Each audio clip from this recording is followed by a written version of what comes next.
And we are now impromptu going to talk about Vegas.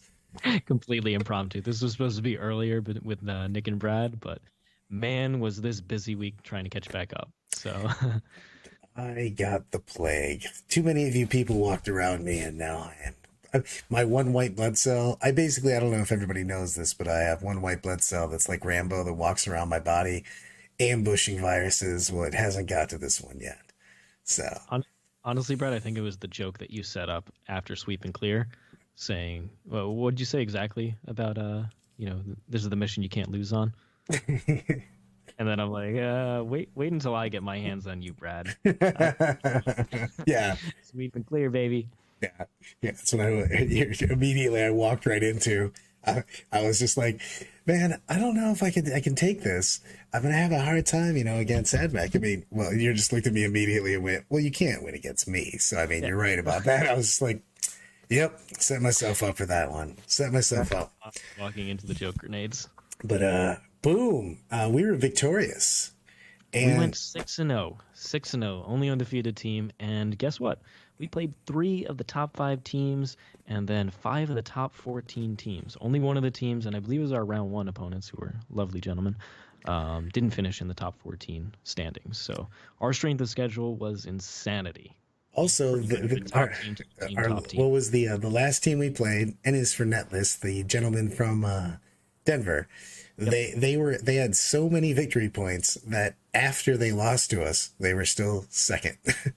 Yeah, they still were like 50 plus points above the next place team, and we ended 160 or three. I think it was 163 points above them. It was rough. I mean, what's weird is because I said this while we were there. Most of the time, you go to 5-man events, and I know this is like the ninth edition already. It's our first team tournament in America. So usually you see two good players, a medium player, two friends. Everybody apparently went, I don't care about my friends. I'm bringing the five best guys I could possibly find. Because it was crazy the amount of just good players, good lists that were all on each particular team. It was very, very, very, very tough. I don't think I've done enough varies in there. But it was Yeah, brutal, guys. It was a tough time. But I love team tournaments, dude. I was talking about that. I I think the team tournaments are better. I said I was actually disappointed for this weekend because even though I like singles events, I love play. But the thing is that if I lose a game this weekend, it feels like the tournament's over. You know what I mean? You don't know if you can make the finals and stuff like that. In a team tournament, it doesn't matter. You lose a game, especially we didn't play points differential this weekend, but typically it is. You can be just MVP and lose games, taking a win for the team, pulling out those tough matchups for the team. And the thing was, is we had the luxury of having a bunch of good people on the team, not just good players, but everybody was just kind of really willing to just take a grenade at any given time.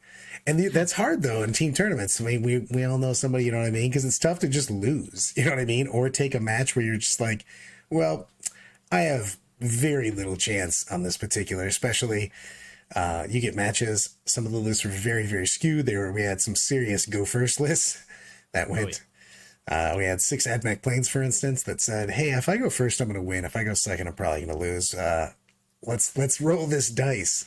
Yeah, our team was like, all right, so we're one of their lists is 6 AdMech flyers. Like, who's gonna take this? And nobody raised their hand because nobody wanted to go second against that. John was like, absolutely not. I will have zero chance. Brad was like, nah, I'm good. I'm Yeah, good. I was like, I'll take over. I was just assuming, by the way that was going, that Nick was going to spite me into the 6 planes. I got spited in the 6 planes. Now, to be fair, I had the best chance against them, but going second is pretty darn brutal. But I gave it my best shot. And then John had to play against Grey Knights in an earlier round, and boy, I thought that was a bad matchup for Grey Knights into Sisters, but I was completely wrong. In fact, it is really hard for Sisters, even with Celestine getting the chant to not be affected by psychic powers, and with all the denies that they have. Doesn't matter. Grey Knights have obscene firepower, and as soon as those sisters commit, if they don't do the crippling damage, they are just gone. And that's what happened to John. It's So the chip mortal wounds too. He lost a lot of stuff to he mortals. is in a list spiral. He does not want to take sisters at all to New Orleans, which is coming up this weekend, and is going through every Marine chapter possible to figure out what he can play. think John's gonna bring the Jack Templars. I think he's going to bring the Jack Templars. He wants to abuse Devout Push because, man, is that a broken stratagem. Jack, And I can't believe. Sorry, Matt. Sorry, Matt Root, but I'm going to use you as my example on this. We literally got some pairings that I did not even understand. Our whole team did not really play buggies and orc flyers, and we're like, if we can only get Jack into this. They're like, there's no chance they're going to put the Black Templars in there. And then we attacked, and they accepted Jack, and well, two different orc players. Yeah, and we didn't know exactly what they were thinking, but they found out that Jack could zoom right past them with Devout Push, and so just think about this, Brad. There's a Black Templar list sitting across the table. It is basically Hellbrick has a melt-a-gun, and there's a bunch of like heavy bolt pistols across it, and that's it. You gotta assume that planes are going to be amazing to that. But oh wait, there's Devout Push, and the Las Vegas Teams event ruled that if they were within range of Devout Push, you could activate into a flyer, even with a non-fly keyword unit, because technically the rulebook, doesn't consider that a move. At least that was the ruling. And so they got the Devout Push, which can be up to 6 inches with that lovely chaplain nearby with that litany up. And then they get to consolidate 6 inches. So you put your plane, you try and move block the objective, or you just get too close to these Black Templars. Devout Push into the plane, pile in, consolidate 6 inches. All of a sudden, they're in the middle of the table, because when you pile in and consolidate, you ignore aircraft. And then, oops, it's the Black Templar turn. And those they jump pack Terminators. Zone, and you're about to have a real bad time. Yeah, so. on Jack's, if you combine that with what he did, Jack moves 17 inches on his turn 1. You hate to see it. I did not hate to see it. He was playing right next to me. I thought it was fantastic. So that was rough. We had some really rough games. I actually rolled well for once in my life. I was pretty excited about that. Sorry, Josh. The 16 Hive Guard. Yeah, I literally, I had no chance. My Dark Eldar is playing in a 16 Hive Guard with 6. I'm going to tell you this story, as a matter of fact, because I kept messing with him afterwards, because I kept telling him about my superior skills. So we start off, it's 16 Hive Guard against my Dark Eldar. I'm like, this is bad. He also has 16 Gene Stealers, a big unit of 16 Gene Stealers running at me. So I go second, which is definitely the optimum way to play against that list. He fires at me, and I roll about 80% 5-ups.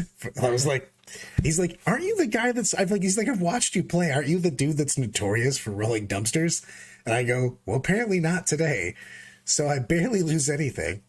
Zoom up. And yeah, it works so much better if you don't just die. So I zoom up. He kills a few things in his turn. But he's already his target priority was a little off just because he was tilted on when he just basically fired like his army at a raider and killed one raider. And so I move up, I come in, and he literally puts that big unit of Gene Stealers, assaults, Incubi Hellions. He's like, I'm going to pick all these guys up, and try to get this middle back. And I go, I'm just going to make you fight last. It's for sure happening. He's like, I'm leadership 10. I lean over to his teammate, Juice, and I go, pick me 2 sets of 2 dice, please. And I pick them. I immediately roll an 11. I call it out. I go, but wait, there's more. And then I just roll another 11 for spite at that point in time.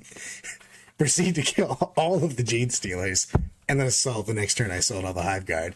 So in a match that I was scheduled to get about a 2, I ended up with 95 or something. So 97. So that flipped really well for us. So sometimes you just got to be lucky. That round we played 2 indirect fireless, and I got to go first against my opponent. And turn 1, 26 Cerberus Raiders were in his deployment zone. And, yep. It's way harder to shoot. Indirect doesn't shoot as well. 26 Cerberus Raiders that come up on it. No, when I have +1 save count as in cover up. Seems strong. So we got that. I did have my luck. My opponent and I both had a good game, but I was just staring at the board half the time because we're in game 6 and I was looking like this. By the way, you're not looking good after a weekend of games. When I went to go get my drink from my opponent and I, and the bartender goes, "Woo, you look tired, man," which translates into, "You look terrible, man." I'm just like, oh man, random stranger greeted me by saying how awful I look. So That was always bad. But I did have the next game go back to Brad Luck, where I just decided to not make a bunch of rolls. Also, I had two characters. When we played Drukari on Drukari, I had two different characters. Both make, I think it was 11 of 12 4-up saves to leave them both at one wound apiece. I don't know if you know this, but Drazar and a Succubus are really good even at one wound. You shouldn't leave them at one wound. It's This doesn't affect them. Power yeah. contain. Yeah, it feels pretty good. So that was tough to come back from. I did sneak that game out, much to Jack's disbelief. He's like, "You didn't win that game." I'm like, "I totally did." He's like, "I saw the board. You had nothing left." I'm like, "Yeah, but my nothing left was a little bit better than his nothing left, so I snuck it out. I went second. That's all you need." So, what were your highs and lows as far as the matchups? Like, what was the tough matchup? What was the the Six Flames, that final round, we're playing against a really excellent team that a lot of people hadn't heard of. And I had actually played against Matt Evans at Pro Tabletop in 2019, round 1. He was playing White Scars into my Tau, narrowly won that game. So I knew he was a very good player. I knew that he won a lot of stuff in that Colorado area, and then I knew his teammate Ben Neal was very good as well. He typically plays Tau. He switched over to Grey Knights and had a lot of success. I believe he won a GT with them. So I knew the team was going to be really good and didn't want to underestimate them. And out of the pairings, basically, we signaled those two players as having their best lists. So we needed to decide what kind of matchups we wanted to put them into. And everybody else pretty much couldn't go into the Flyers. It was going to be Jack or I. And if I go first, I should beat 6 Atmec Plains. If I go second, it's possible, but man, is it tough. So I went into that matchup, went second, and hilariously, he killed one last chicken with all of his shooting. What? And then I responded by not killing a single flyer with 5 last chickens. So these both seem like things that don't happen. I don't know what the math was on that, but it was absurd. And then from there, a lot of killing happened, and I lost I lost 4 last chickens in a turn. Then it felt real bad, but man, I was feeling good at the bottom of one. Like, all right, this is all me. I was like, all right, I lost 1 Iron Strider and a handful of Cerberus Raiders. I'm in a good spot now. And then the last chickens were like, what if we just roll nothing but 2s to wound? How are you going to feel about that? I was like, seems worse. Seems way worse. that was tough, but it was a great game, and Matt's a super lovely opponent, so that was a pleasure.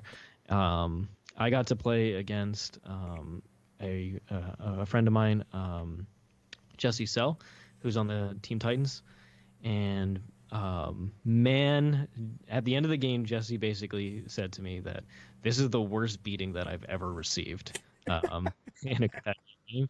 So I played him on Vital Intelligence, and he was playing Sisters. Not John's list. He had a couple choices that John wouldn't have made, but he had Celestine, he had Vol, he had the bodyguards, so he had at least the core of it. He brought the Exorcist, didn't he? He brought the single Exorcist, and I will tell you, the single Exorcist actually did work, surprisingly, even though I tagged it for 1 turn. But I'll get to that in a second. So in this one, he basically acknowledged early on that he was not sure about his player place terrain.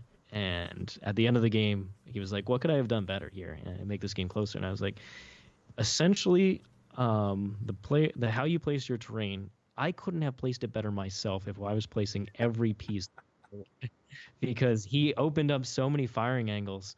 So this is Vital Intelligence, so the 2 objectives clustered at the top side of the board. I ended up getting to deploy the first piece, and I put a forest up there. Then he didn't respond by placing anything on the bottom 2, and so I got to place something there as well. And it doesn't even matter after that. I got the best of both worlds, so I held 5 objectives for pretty much the entire game, and that is not what you want against AdMech. Not to mention Cerberus Raiders were just doing their brutal worst. He ended up setting a Celestine and his Armarder Lady Murder Canonist that does like 12 mortal wounds, no problem. He set up charges with both into a Cerberus Raider unit that was tied up in combat with Exorcist. But he wanted to see if he could pop a wound or 2 off to whittle this Cerberus Raider unit down, make sure he killed them. Well, I cleverly put it so only 1 model was in engagement range of the Exorcist, and when he shot, he killed exactly 1 model.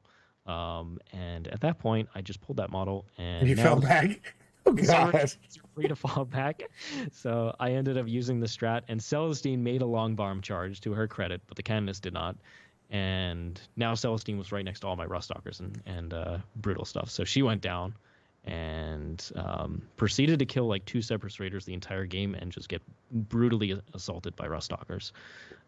So it was not her best game. Also, Vol got Rustalkered as well. Man, Rustalkers are good. Corey, Oh my god. Corey, you were right on that. The Titans guys were super fun to play against. They were so much fun. Brian continued to keep Nick in his pocket.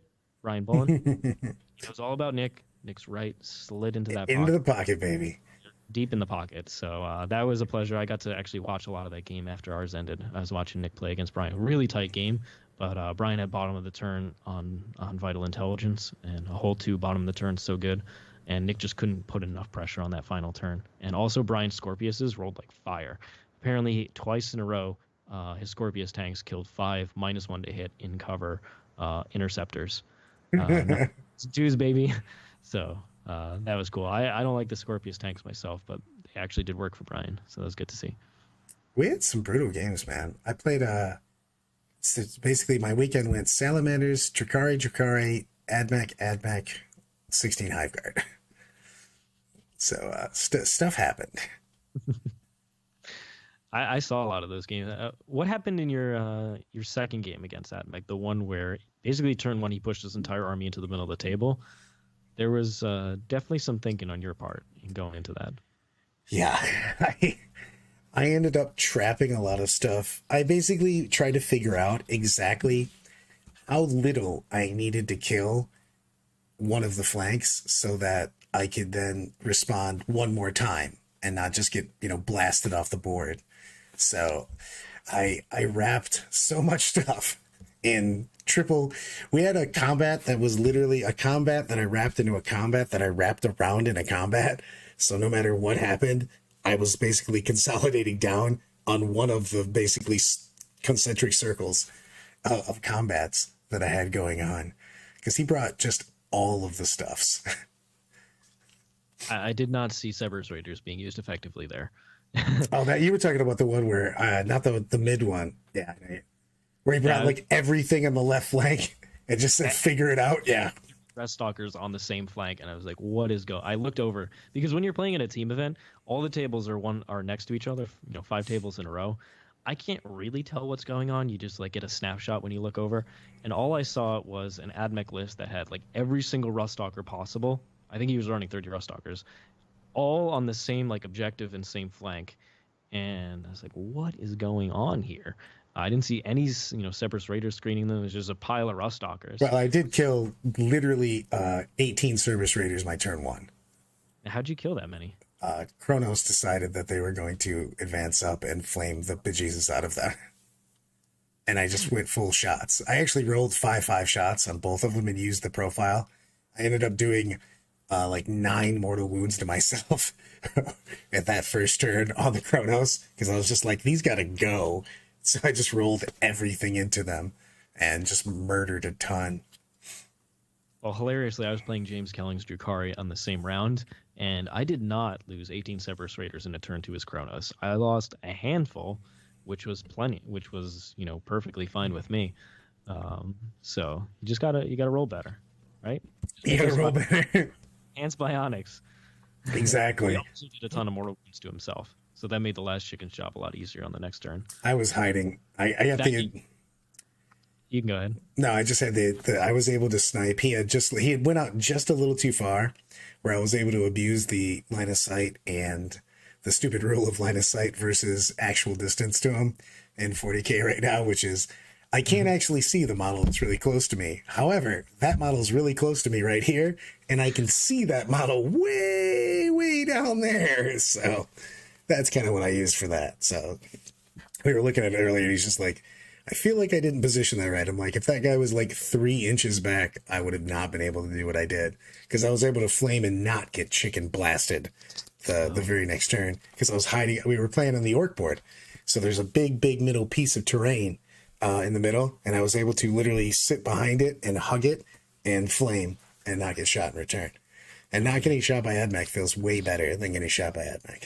You got to know your angles. On the other hand, so Brad was on the dense table with his Drukari into the AdMech. I was on the table next to him on the lightest terrain possible into James and his Drukari. And boy, was that total opposite experiences. Ooh, yeah.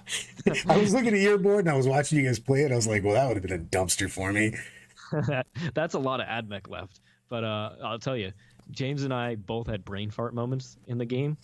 I think it was turn 2. He moved in man. He had on his backfield 5 witches, and then behind a cargo container there was 5 racks. So he moves, advances the witches, and he's setting up for the next turn where he's just going to throw everything into the middle of the table, and hopefully enough sticks, and especially the characters, that he can hit me hard the next turn.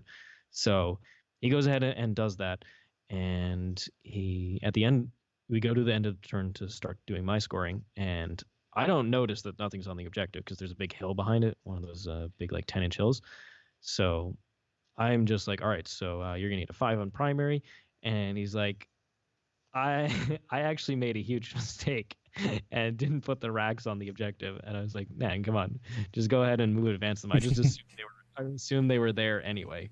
Go ahead and do that. Don't automatically give me a 15 and with Bob make this game impossible. So he ended up doing that, and we had fun from there.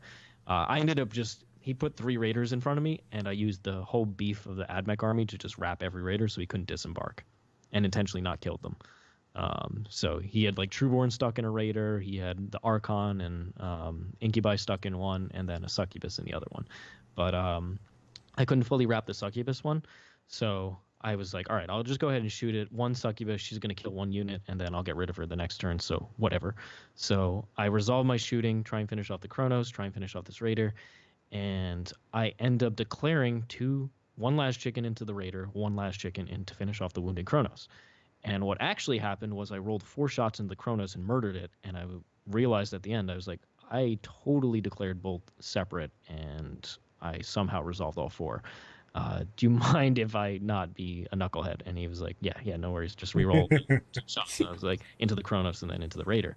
So I ended up finishing off the like one. It was like a 1 wound Chronos, and I happened to roll. I just accidentally rolled all 4 shots against it. And I was like, what am I doing when I like did 18 damage to him?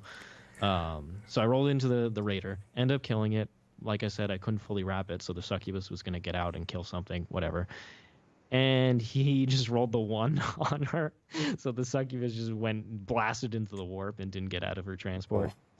So, and that was pretty much the end of that one. But James was a really good opponent. It was a pleasure to play him. I only talked to him, through the Goonhammer chats and posting different articles on there. So it was actually good to play him in person. He was doing all sorts of sports things about fantasy football and the Packers game. So him and John were bonding from afar all over that. I didn't know what. Jack and I went to the fights on Saturday night. Yeah. we both went. We have to finish our 3rd game super fast because we need to go watch fights and immediately make this happen because the UFC card was really good. We actually found a place. This is actually funny. We leave the place. We wander around like Moses wanted running through the desert. Cannot find the fights. Wander around, find a guy that's like, go here. This place has it. And they had a place that literally goes, you can come in, but you had to sign this document that said, if you're here, each person at your table will spend $50. So it wasn't like a cover to watch the fight. You had a minimum. It was like a true drink minimum, and instead it was a $50 minimum. We're like, whatever, we'll just buy some stuff. But also, super weird that I had to sign my name on a thing that says, I pinky promise to spend $50 at your store. Was it signed in blood? Like, was it yeah, it was just so odd. Inducted into the witch cults. I was like, I feel like this is the most unbinding thing I've ever signed ever, because it looks like you made it, you printed it in Comic Sans. I don't think this is legit, but I will pay you $50 tonight to eat and drink. So they asked for the credit card information and everything. Brad was like, fine, I got this. Yeah, I did not. Here's Nick's credit card. He'll sign this. I did steal Carlos. Nick or I stole Carlos's credit card on the night we arrived. We went out, we hung out, we all drank maybe a little too much, maybe a lot too much.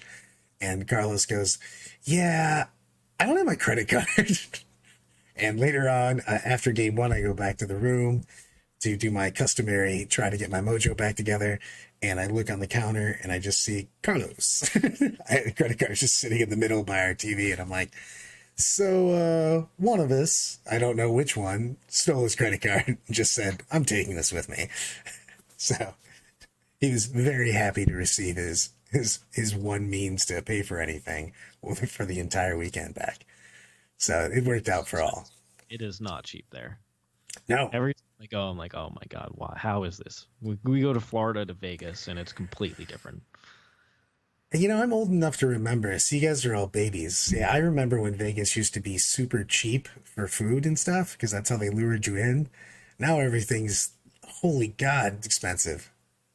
I'll tell you, the one cheap thing that we did find was a restaurant in the casino itself, the Palace Station, and it was a breakfast all day, all night type of deal, and reasonably cheap, amazing food. That was awesome. I'm down with that.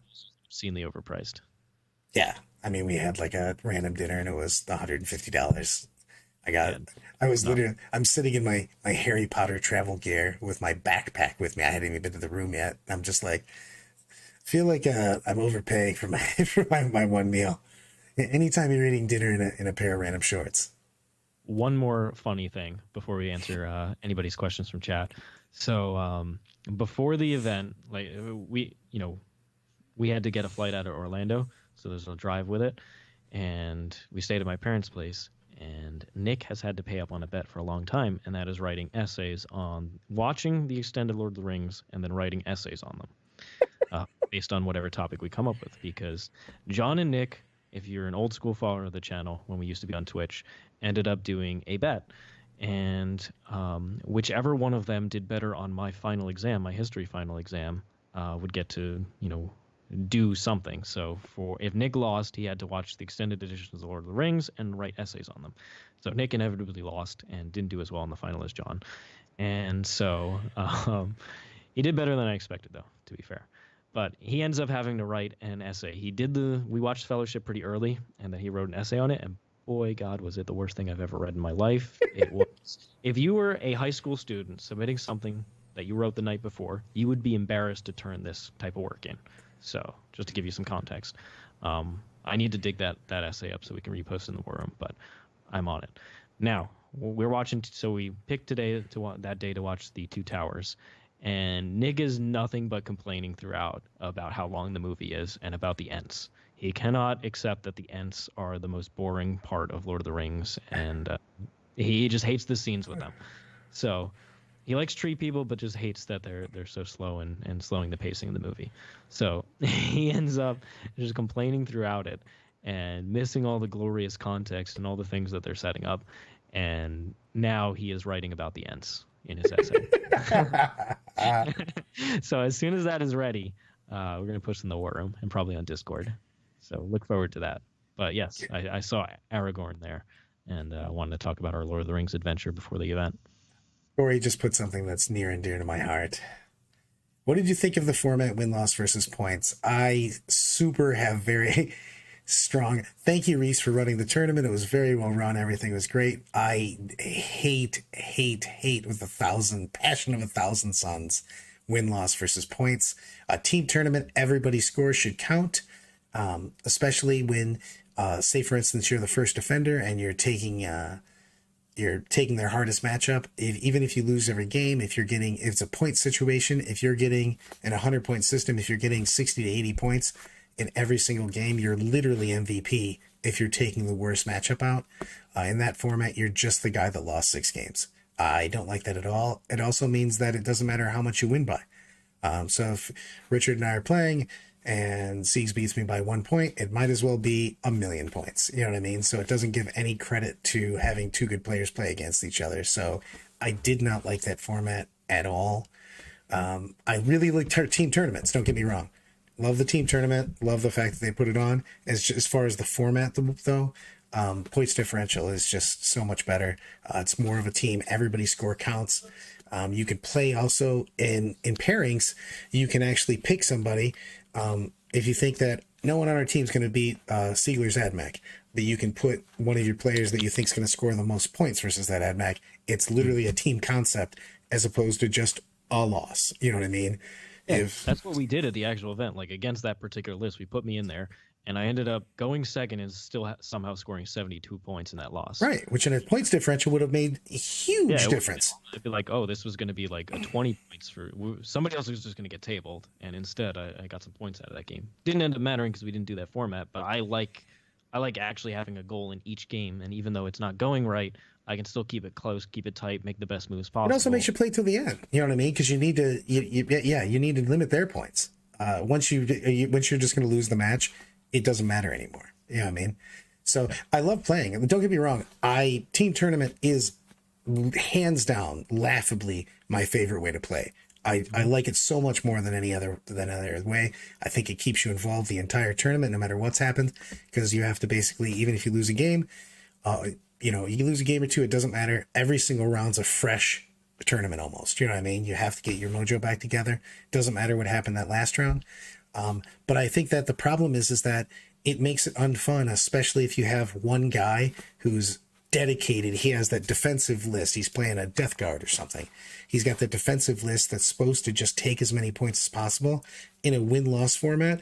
He's just the dude that lost 6 games, maybe. You know what I mean? And that's not how it should be. You know what I mean? If that guy got 70 or 80 points every single time, he's literally MVP in a points differential match.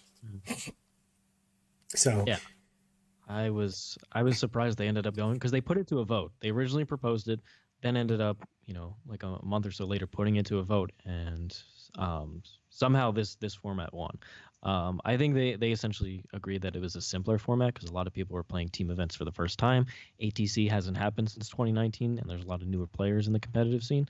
So like I get it, but I think the other one has a lot more nuance to it. The other format. Yeah, it's the thing is that you can also, man, it's so big on if it's just not win-loss, because you can literally, if they don't do the four wins to win, you could literally go 2 and 3 in the matches and win easily. So yeah, exactly. That's the thing is you put the 30 Lich Guard out there. You know what I mean? You could take on anything and score points. That's such a valuable thing. I played team tournaments for a really long time, so it's been my favorite for a while, but the points thing makes it so much more inclusive of everybody, because everybody has to get there. We literally, the year we won with Team America, we won the World Championships. There was multiple matches where we won by less than 10 total combined points.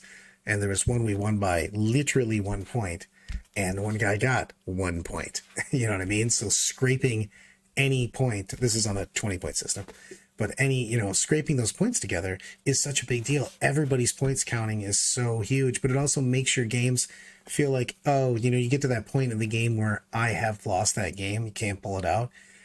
You're still going to scrape, while in a win-loss system, it doesn't matter anymore. It doesn't matter if you lose by 100 to 10 or 199.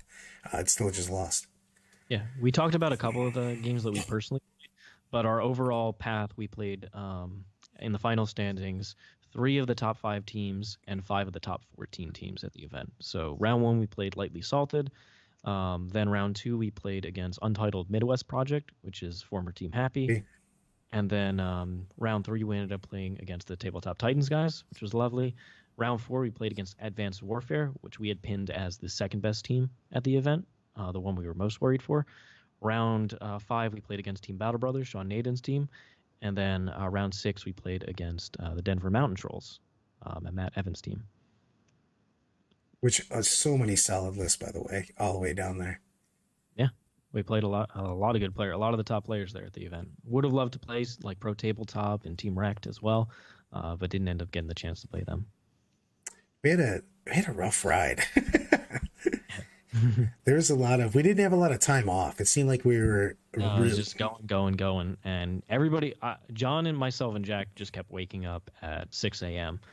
And because essentially our bodies thought it was 9 a.m.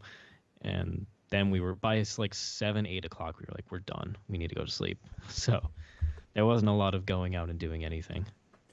I, however, decided I was an old man and I wanted to sound like this. So I continue. Everybody but Brad lost a game. Brad came through undefeated. Also true. He could have lost against Hiveguard. He was like, 5 of us, man. Yeah, I was like, rammed his army into. What is your plan here? I'm gonna make 5-up saves and run like wild man into his army. Brad got a taste of the 5-ups here at the stream house and was like, I want some of that. I did so much. Siegs told me, he's like, this is how you do it. This is how you do it. You gotta look at it. You gotta look into the distance a little bit. Like, look at all those gray hairs he has. Like, if he was just rolling 5-ups for the last 60 years, he would have been fine. He'd have a full head of hair. Brown, full head of hair. Gorgeous brown hair, you know. Oh, dude, yeah. By the way, this is a good Nick story. So Nick's known for breaking things and doing random stuff. Nick's playing next to me. He keeps taking his tray. I looked at the buckets of beer that Corey put down. He throws his beer on my table. Not like just on my table, like fully like where I'm playing in the table. And he keeps taking his army tray multiple times and just pushing it into my deployment, knocking all my stuff, moving the terrain. And I'm like, Nick, please stop. So like the third time he did it, I'm like, here's the deal, man. I'm going to throw all your models away if you don't stop doing this. Models. Models. So I was just like, I looked at the board. It was when I was playing we were playing Team Happy, and I was playing AdMech, and I'm getting ready to start my movement on my turn, and I have to like literally redeploy my side real quick and get my opponent to acknowledge he knew where they were, because my piece of terrain had moved up like 5 inches into the middle with all my models with it. So it just looks like I pre-game moved the building. This is some 7th edition stuff. Yeah. Psychic power to move your terrain piece with all the models. I have friends that used to doubt when I wax lyrical about you. They're not doubting anymore. There are no doubts. We have had a significantly good tournament season. Knock on everything. I don't want to jinx us. This weekend, with all the LGT scores that came through, there's like 90 plus people with 200 plus scores. And a lot of those people were Team Glasshammer. They jumped out to 2nd place in the team standings with a ton of huge scores. We're still number 1 by over 100 points in the team standings without having played an event as large as that. So we've been doing the best we can. Getting people into the war room and the YouTube members. Hell yeah, man. Appreciate this. Loves it.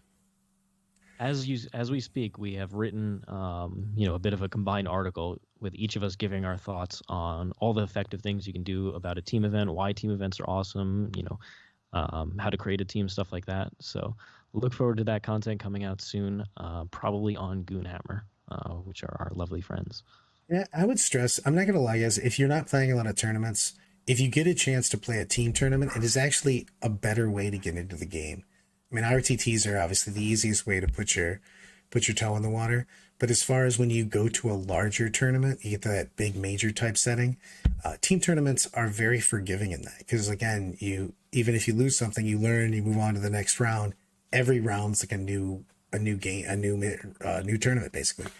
So, and you learn a lot, and you're basically playing your hardest no matter what, because you have a group with you. You know what I mean? You can't just throw in the towel on games, especially if it's point differential, which is most of the team tournaments. You have to literally, even if you're getting smashed, you got to figure out, hey, how can I get 20, 30, 40 points out of this match that's gone awry? You know what I mean? Because they need those points, because they do a composite of everything that goes on. I just really love team tournaments. I just think that it's a great way to play. Especially you always get the camaraderie with all your friends that are with you. Fantastic. It's a good way to meet other people too. You just get in a better situation. I feel like it's really well. Can I say one more thing about the 5-ups? I do. When we were playing side to side round 4 against Advanced Warfare, I put my dice on your side, like right next to your side of the table, and you ended up taking like half of them. And I am going to say that those are the ones doing 5-ups. I made the 5-ups in round 5. I love the fact that I just stole the Siegs mojo so I could win this game. Yeah, so I'm like, I go to roll my dice for the Ranger brick, which needs a boatload of dice, and I'm like, where are all my dice? This is not even close to enough. And I look over to Brad, and he has a gigantic pile of dice now. And that is definitely not all Brad's now, and so I am pinning those dice to the 5-ups. I literally Orleans. Josh literally looks at me and goes, "Have you ever rolled this well?" I go, I have never had a game. I've been playing for 21 years. I've never rolled better than that game. He's like, thanks for having it on this game. Like, you're welcome. Dude, Brad, you've been doing a game. It was just so, I'm like, there is nothing. I'm just going to get I went and got a water. I went and got a wine. And I went, all right, continue to shoot at me, please. Because, well, this is going to blow. I was like, all I kept thinking on that table was, if I go first, I can weather one round of shooting. I can really get into him. I can do a lot of damage. I can hug this. I can wrap this. And then I went second and I went, well. And then he shot and I dodged. I matrixed. I did things and stuff.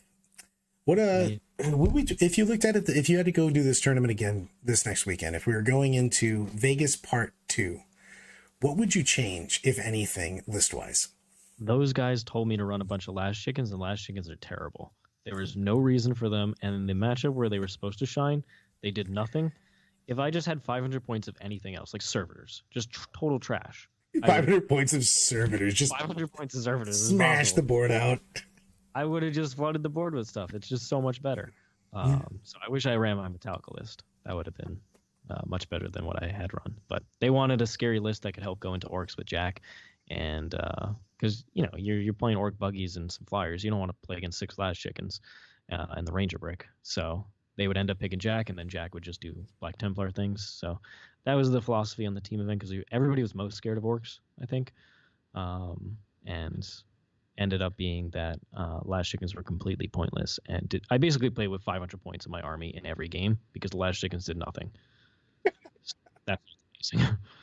They're so bad without core. Without all the rerolls, they get the reroll from Mars, and then one turn they get reroll hit, wound, and damage roll. That is just the other turns they do absolutely nothing. And if your opponent doesn't have a lot of tanks, they do nothing. So I am not going to be running 6 Last Chickens, I promise. Yeah, like that will not happen. No, so, it is that. What about the rest of the team, army-wise? Change or keep the same? I think Nick really liked the Grey Knights. I think he's going to probably make a couple changes based on what he played. I don't know if the second Tech Marine will make it. I don't think the second Tech Marine will make it, and I don't think the extra Dread Knight will make, or one of the Dread Knights will make it, actually, because he wanted a little more bodies. Yeah, I think he just wanted a little more extra stuff and a couple extra tools. John is just done with Sisters, he said, apparently. So he doesn't think they fit well into the new meta. He got run over by the Grey Knights, and Orcs is a scary matchup with all the AP3 indirects. So I think he'll find his way back to Marines, which he loves. Brad, you and Drukari, you're going to New Orleans. I don't have time to change it, I don't think. I think I'm just going. Can you add like 3 units of Troopborn in there, please? At least one. Come on. So I get really close to you and you can just instantly kill them? Yes. Could you waste 140 points on a unit that does nothing? I do not like Troopborn at all. Please. I need that advantage going into every Drukari matchup. It's just like, oh, it's a pointless unit that they're going to spend CP to fire and fade. No effect. I can't wait. Because they've 2 CP a turn, just blow. I blow my TCP too much anyways. You need because when I hit stuff, I need to reroll things. So that's why I'm terrified of some of your stuff, because I can't reroll. Anything that I can't reroll wounds on makes me sad and terrified to attack ever. So good in Drukari. Yeah. Were there any lists that surprised you on the Art of War tier or otherwise? I was surprised. I was actually more surprised in LGT a little bit, more so than I was in Vegas. But I was surprised that people were willing to take lists that are very, very, very go firsty lists. 6 planes, some of the Orc kind of lists that were big on planes and stuff.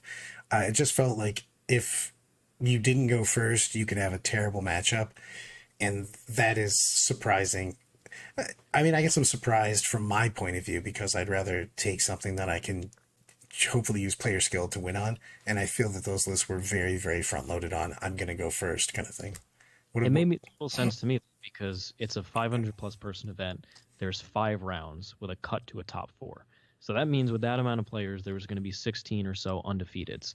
If you want to make the top 4 cut, you just need to smash people. So you need to build lists that go first and just destroy. And it happened to be that LGT created a terrain system that has wide open everywhere, including in your deployment zone where you don't want firing angles.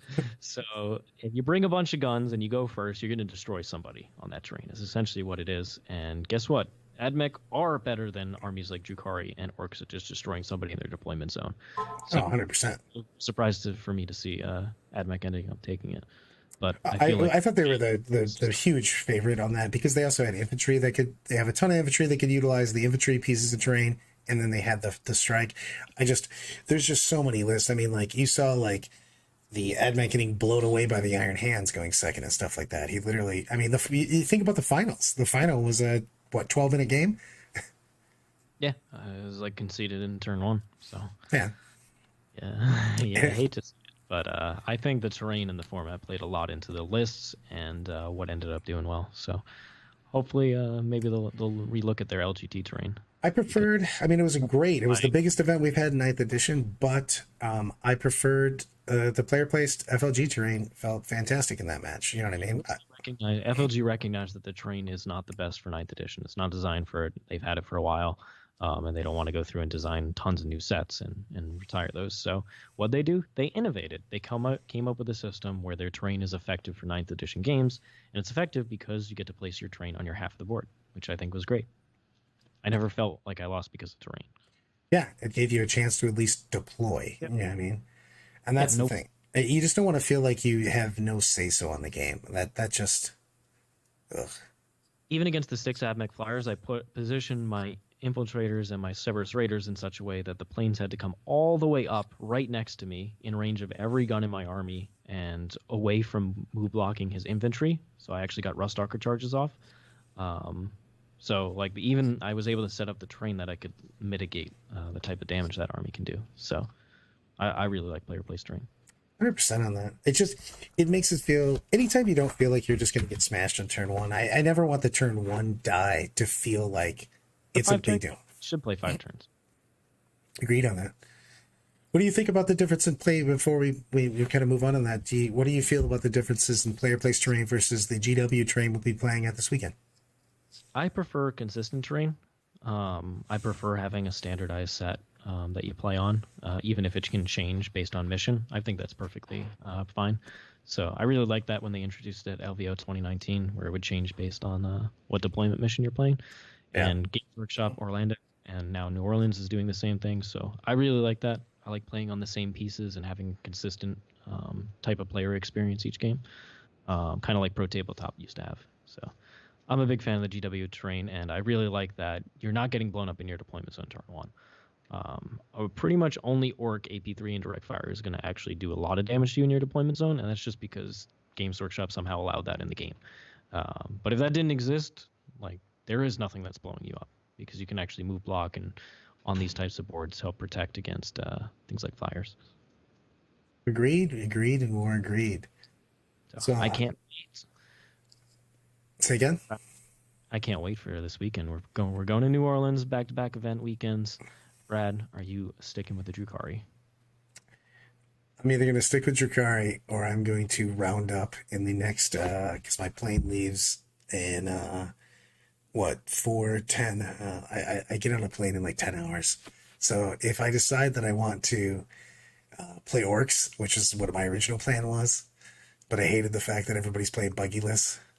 I actually was. I want to play Orks, but I want to play my Orks. You want to play Squig buggies? Don't lie to me. No, my God, I do not. That's just so boring.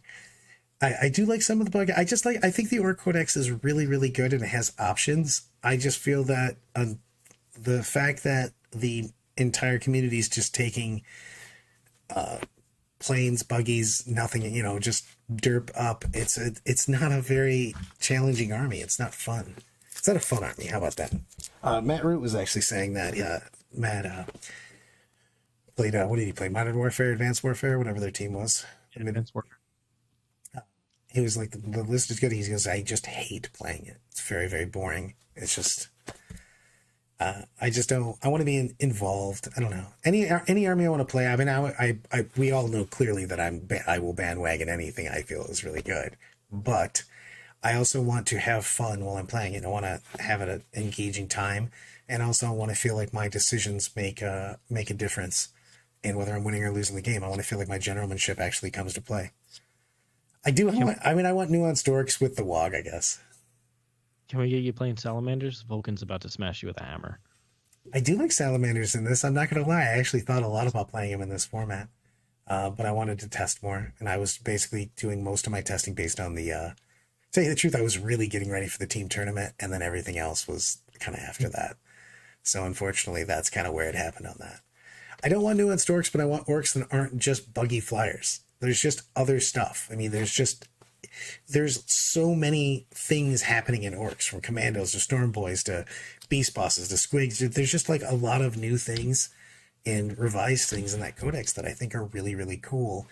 And then we end up playing literally the most mind-numbing list in the history of lists. Don't forget the skill rigs. Yeah. Well, those didn't even exist for that. Any effective Necron lists or Overlord sadness growing? We actually had a couple Necron lists do very, very well over the weekend. The guy that brought the 18 Wraiths and some other stuff did really, really well over the weekend. I thought they had like a 39% win rate or something. Just at this tournament, I thought. At the the Las Vegas team event? Yeah.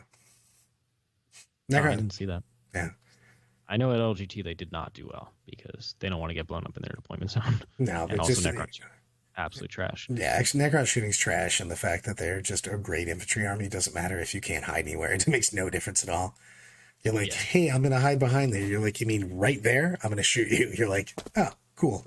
You're going to hide 8 years in this deployment zone? I get out of here. Yeah. Not happen. And it also means that you had to deploy everything that needed obscuring in one spot. So it's not like you're like, so I know exactly where you're deploying. You literally didn't even need to look at your opponent's deployment because they could only put certain things in one place. The terrain was awful. It's embarrassing.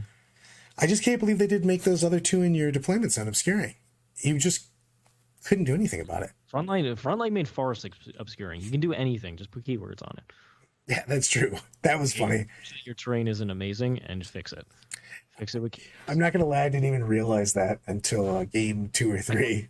Honestly. I was like, okay. Well, it's just a forest. You think that is a forest. I don't go, that's a line of sight blocking forest. Like, that didn't pop into my head. You're like, that's just not a thing. Or it hasn't been since 3rd edition or something. So that was a thing on that. But I do think the Marines are really, really strong in the GW terrain, by the way. Like, hand Marines. I think Black Templars are the best Marines in GW terrain because you're looking at basically 0 up and 1 up saves with a devout push getting you there. It's very, very strong, and you can actually weather the nonsense orcs.